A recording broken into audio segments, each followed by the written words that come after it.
ಮೊಟ್ಟ ಮೊದಲ ಬಾರಿಗೆ ತಿರುಪತಿ ತಿರುಮಲದಲ್ಲಿ ನಿವಾಸಿಸಿದ ವ್ಯಕ್ತಿ ಯಾರು ಅಂತ ಗೊತ್ತಾ? ಸಾವಿರಾರು ವರ್ಷದ ಕೆಳಗೆ ಸ್ವಾಮಿಗೆ ಅಭಿಷೇಕ ಮಾಡಲು ದಿನವೂ 8 ಕಿಲೋಮೀಟರ್ ನಡೆದು ಪಾಪನಾಶಿನಿಯಲ್ಲಿ ನೀರು ತರಿಸಿದಂತ ವ್ಯಕ್ತಿ ತಿರುಮಲ ನಂಬಿ ಅಂತ. ಒಂದು ದಿವಸ ನೀರು ತರಿಸಿದ್ದಾಗ ವೆಂಕಟೇಶ್ವರ ಸ್ವಾಮಿಯು ಅವನನ್ನು ಪರೀಕ್ಷಿಸಲು ಬೇಡನ ವೇಷದಲ್ಲಿ ಬರುತ್ತಾರೆ. ಬಹಳ ಬಾಯಾರಿಕೆ ಆಗುತ್ತಿದೆ, ಕುಡಿಯುವುದಕ್ಕೆ ನೀರು ಕೊಡು ಅಂತ ಕೇಳ್ತಾರೆ.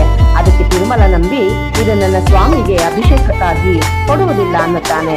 ಆಗ ಸ್ವಾಮಿಯು ಅವನ ಹಿಂದೆಯಿಂದ ಬಂದು ಒಂದು ಬಾಣ ಬಿಡುತ್ತಾರೆ. ಮಡಿಕೆಯಿಂದ ನೀರು ಬರುತ್ತದೆ, ತಾನು ಕುಡಿಯುತ್ತಾನೆ. ಆದರೆ ನಂಬಿ ದೇವಾಲಯದ ಹತ್ತಿರ ಬಂದು ನೋಡಿದಾಗ ಮಡಿಕೆಯಲ್ಲಿ ನೀರು ಇರುವುದಿಲ್ಲ. ಬಹಳ ವ್ಯಥೆ ಪಡುತ್ತಾನೆ. ಇವನ ವ್ಯಥೆಯನ್ನು ನೋಡಿದ ಸ್ವಾಮಿ ತನ್ನ ಬಿಲ್ಲಿನಿಂದ ಬೆಟ್ಟದ ಮೇಲೆ ಒಂದು ಬಾಣ ಹೊಡೆಯುತ್ತಾನೆ. ಆ ಬಾಣದ ರಭಸಕ್ಕೆ ನೀರು ಬರುತ್ತದೆ.